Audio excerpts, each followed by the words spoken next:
with Gee Scott.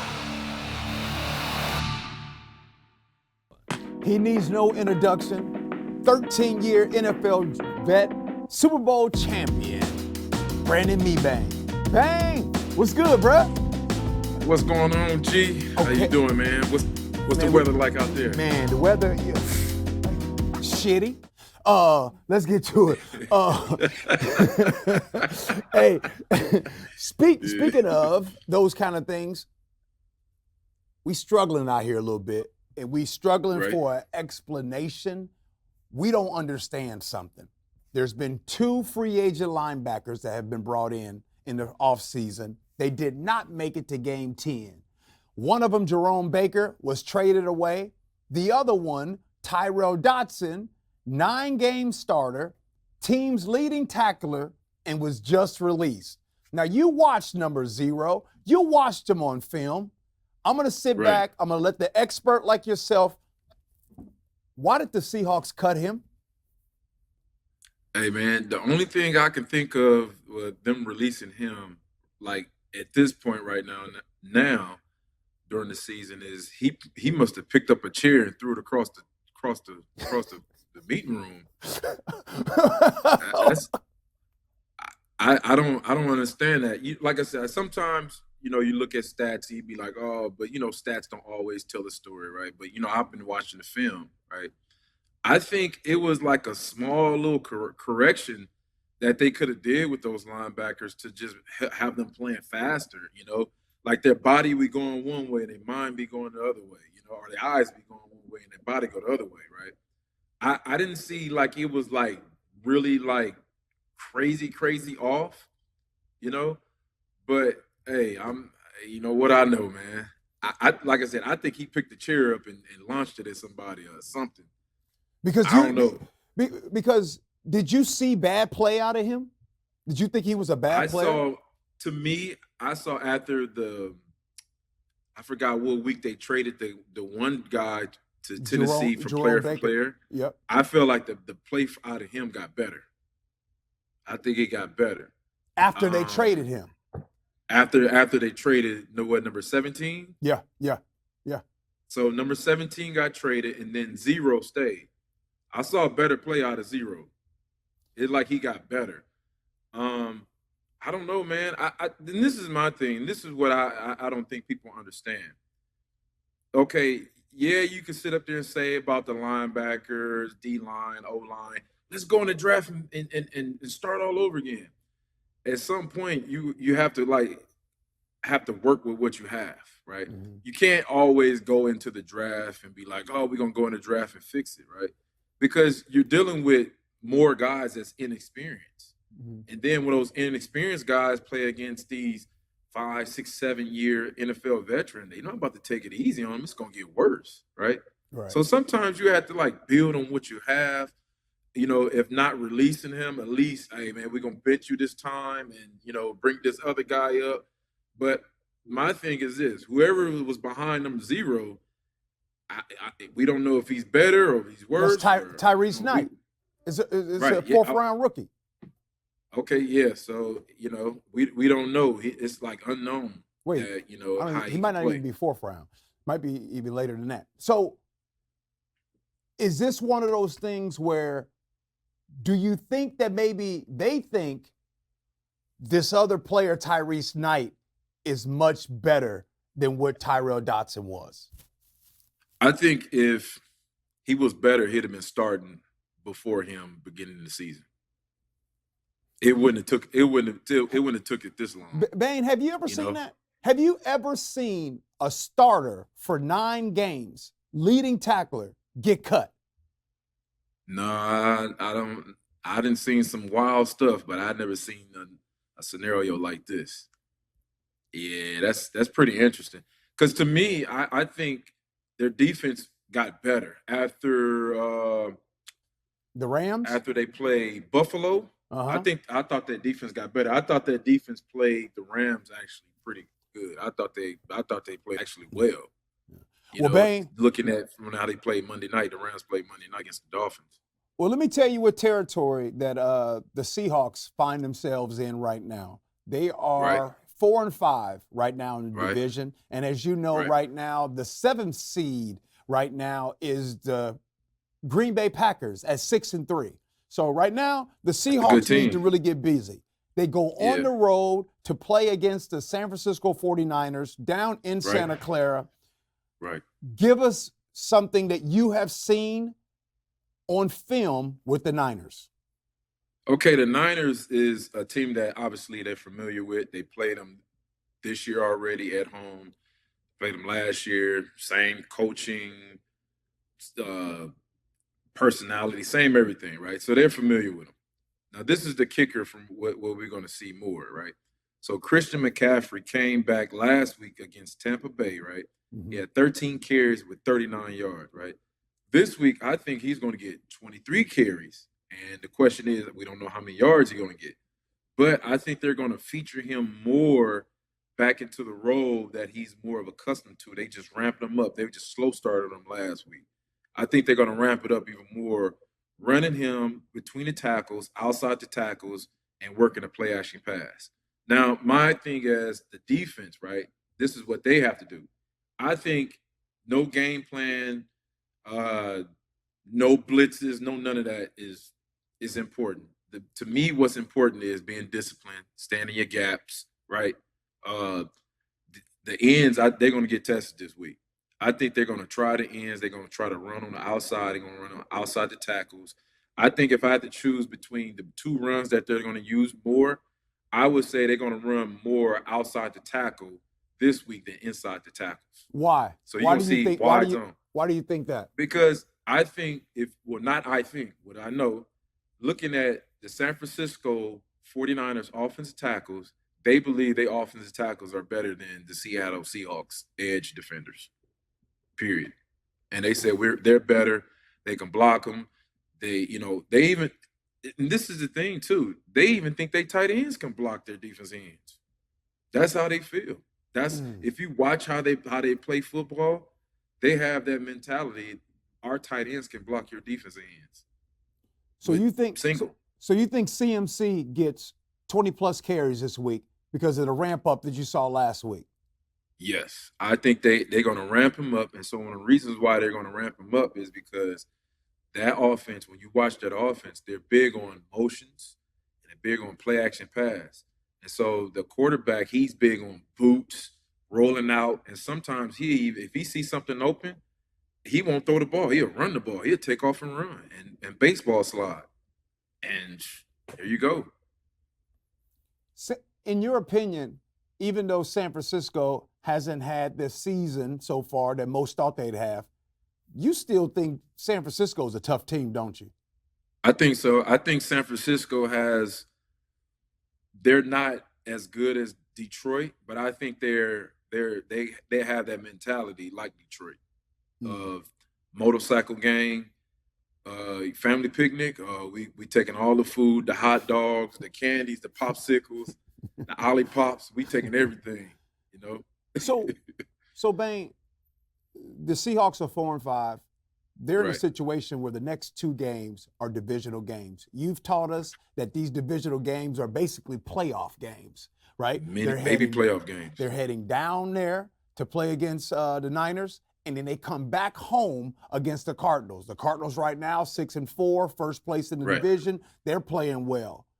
Wow. When you are a team and it feels like your back is against the wall, what is the mentality? What are you talking about? What is the feeling? Because I know us as fans is one thing. We all that pressure. What do you guys feel when you're in these situations? A lot of pressure. A lot of pressure to perform. Because they always say, what they always say? It feels like, as a fan, right? It feels like when things aren't going well, somebody's job is taken. Like we saw what happened with the Bears, Shane Waldron fired. You know what I mean? And so do you players feel the way we fans are? Like if things don't go right, there's going to be some changes. Definitely, because at this point now, what is November? The people won't say it, but you're constantly thinking like, dang, man, am I gonna be here next year? Do I got to get up and move? Don't nobody want to go from team to team, city to city every year, right? So you're feeling that pressure. Um, the only thing I can say that you can really do as a player that the fans won't feel, you have to go back and you have to rely on each other, man. You got to fall back. Hey, man, I need you this week, man. I know you ain't feeling good. Hey, man, get you some extra hot cold tub. Get you some extra game ready, compression boots, something, bro. I need you. Go home and get some more sleep. Let's get some extra film together. Something, you know. This is a tough stretch, man. These next 2 games is not easy, man. It's brutal. It can be brutal, man. But it could be brutal for the other team also too, depending on your approach as a whole. Okay. How is the performance? How do you guys feel when you come out of a bye week? Do you guys feel fresh or do you guys kind of come out and feel rusty? I don't think you really feel rusty because you still like in the zone, man. You've been working hard together, since March, April, May, June, July, August. So you're not really rusty. 1 week off, you're not real rusty. If anything, you should be refreshed, right? You left Seattle, you went somewhere where it's hot, it's 75 degrees, 80 degrees, sand, your vitamin D levels is high, everything, right? You can have a couple of mocktails, a couple of shots, all that stuff, right? Right. So you should come back and feel real. Like I said, at the end of the day, man, you got to get back on track. You got to get back on track, and vacation is over, and you got to just time do a whole lot of control what you. I don't know. It might be my internet or your internet, but before you go, I want to ask one more thing. You're right. Now, a lot of times we fans, we be like the player. Ooh, we see this and ooh, we see that. Right. I want to talk about this. When do we say something and how do we know if it's coaching? Linebacker positions, O-line, you know what I mean? Like a lot of us fans, we sitting here blaming this, that player, that position group, those things. Hold up now. Okay, hold on. At what point do you be like, okay, but what about the coaching? Yeah. That's a good topic, man. That's a real interesting topic, man. I just think that man, we're gonna see. We're gonna see this week, man, because they got rid of Zero and they're gonna put somebody else in his replacement. So we'll be able to see if if the whole crew is making the same fundamental mistakes, then it's bigger than the players. Bane, is this a topic you really did want to touch? It's a topic that I didn't expect.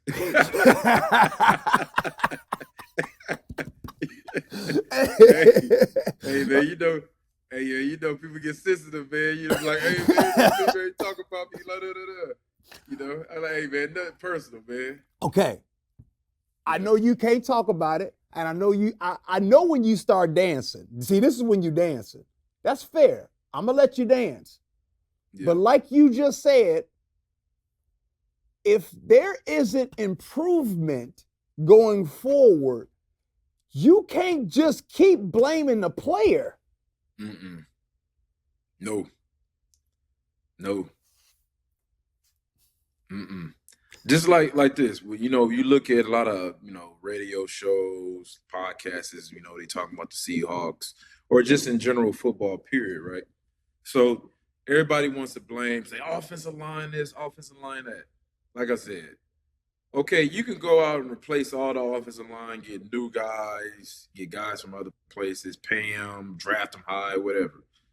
But at the end of the day, if you don't change the formations, you don't get the guys the help that they need so they can help and rely on each other, you're going to get the same results. You can't go 5 protection the whole game and not expect that dude that's the best athlete on the team, which is 9 times out of 10 is the defensive end. He's going to beat him. If he's rushing him 20 times, all it takes is one time for him to get a sack caused fumble. And that sack caused fumble can change everybody's lives. You know, it can have everybody getting U-Haul boxes, you know, and duct tape. Hey, man, hey, you know, got a call from my wife. I got a call from my wife. Hey, pack the house up, baby. We leaving. Get the kids, find the kids in new school. We leaving. We going back home. Bang. Have you ever heard that before? You ever Definitely, man. When I first went to the Seahawks, and I was sitting in Pee Wee office, and remind you, I didn't think Pee Wee liked me from the combine because he was like, "Man, why you do this? Man, why you do that?" And I looked at him and was like, "I don't know. Like it's just what I did. You know, this is what I was taught in college, right?" So I meet with him. I was like, "Dang, man, you know, I'm going through my mind. I'm like, damn, this is the same dude, you know, that did, you know, was talking, you know, he wasn't talking crazy, but he was just asking me like, why this, why that, which other defensive line coaches, you know, wasn't doing at the combine, right?" So I sit in this office and I'm looking around and I'm noticing he doesn't have any pictures or nothing on the wall. And I'm like, what? Like, what's going on, man? And I knew about him. I knew he was very decorated as a player. You know, played at San Fran, got 4 or 5 Super Bowl rings, was like the defensive MVP of when they played the Bengals. So I knew he was the man. He knew what he was talking about, right? And I looked around, and in each corner of the room of his office, he had U-Haul boxes. And I'm looking like, why you got all these U-Haul boxes around here, right? We're not moving because they told us we were moving to Renton, let's say like 2008, earlier in this, you know, either mid-season or early in the season, right? So I knew, you know, they weren't packing up the whole office and getting ready to move, right? So I asked him, I said, man, why you got them U-Haul boxes right there? He said, because it's a business.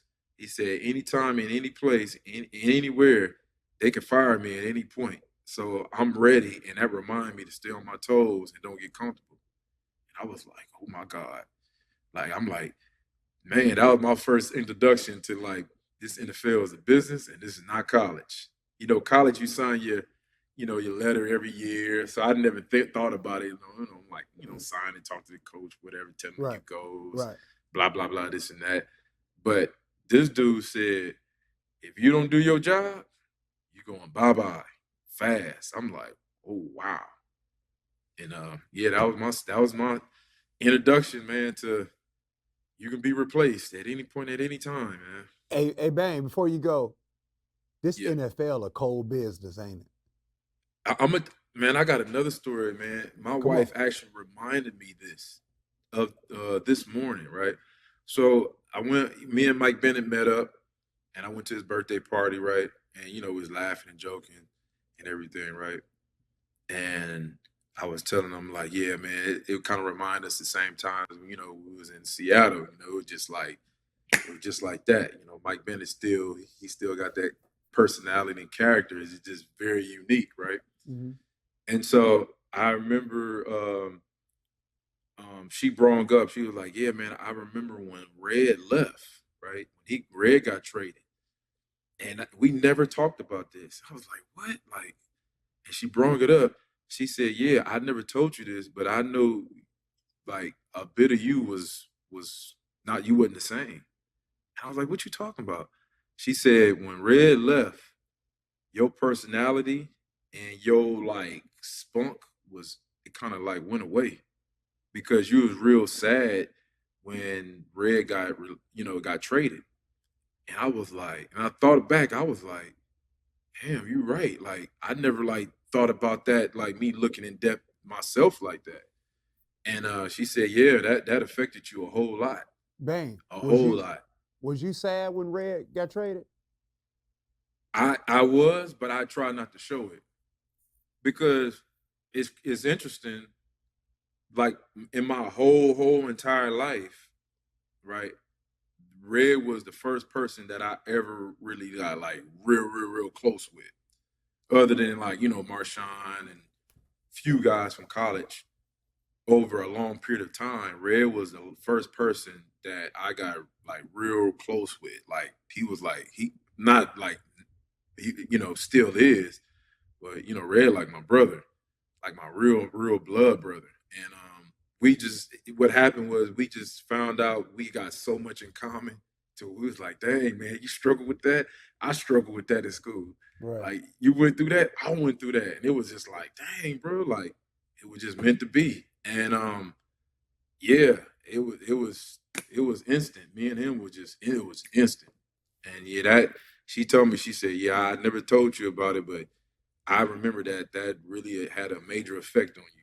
Hey, Bane, a lot of people, when they listen to you guys tell stories and heartache and pain that you guys go through, I think that a lot of people on the outside be like, yeah, but they got a lot of money. They're fine. You know what I mean? Talk about that. Like, y'all got feelings too. Yeah, we definitely have feelings. Money doesn't solve everything. Money makes you feel comfortable. But at the end of the day, man, it's nothing like going to battle and war with like your true like good friends, right? Because like I said, when you have guys and you just build something over a course of, years on top of years, because remember, like everybody wants to say, Legion of Boom, right? If you look at the Legion of Boom, me and Red was the first two on that defense that was there. So me and Red been through some stuff that a lot of those guys that came, on the Legion of Boom, the whole defense, that they didn't see, that me and Red used to go through, right? We was before, we was drafted by Mike Holmgren, and then Jim Moore, and then Pete came. So we seen 3 different head coaches, in a matter of 3 years. Yeah. So it was a lot of stuff that me and him went through, man, on and off the field, man. That the off the field stuff I ain't gonna talk about. Well, Bang, we got to get rolling. It looks like Tyrell Dotson is headed over to the Dolphins. So we'll see how that goes. Yeah, Tyrell Dotson to the Dolphins seems like dangerous location as an NFL player. Very dangerous. Dangerous. Miami? Very dangerous. Miami? Very What's dangerous. more dangerous, Miami or Las Vegas? I'm gonna say Vegas. I'm gonna say Vegas. The only thing that Vegas don't have that Miami have is beaches. Yeah. But Vegas is like a commuter party city, to where Miami, I won't look at them as like a commuter party city. It's a party city, but it's not a commuter party city. I look at Miami and Vegas, 2 different things. You will go to Miami once every year or 2. You go to Vegas about 2-3 times a year. You know what I'm saying? Probably because we're on the West. Yeah. You think that's because of that? Maybe. Could be. No. What do you think is more dangerous, Vegas or Miami? Vegas. For a player. Vegas. Vegas? Yeah. Okay. The gambling component makes it even more dangerous, I think. Yeah. And the mob effect that exists, even though people pretend like it doesn't. And there's a lot of underworld stuff that goes on in Las Vegas. So I'm gonna go Las Vegas. Yeah. So all right, Bang. I get mixed feelings with people when I ask them, former players. I'll be like, "What you think?" And some say Miami, some say Vegas. It just go back and forth. All right, Bang. We'll do this again. These boys got to get this win. If they don't, hey, they still in the hunt, man. It's not, they not out of it. No, they get these next 2 wins, man. They pretty much, you could say they right in first place. Yep. Yeah. Appreciate you, bro. Talk to you next time. All right. Talk to you. Holler at you. All right. Yep.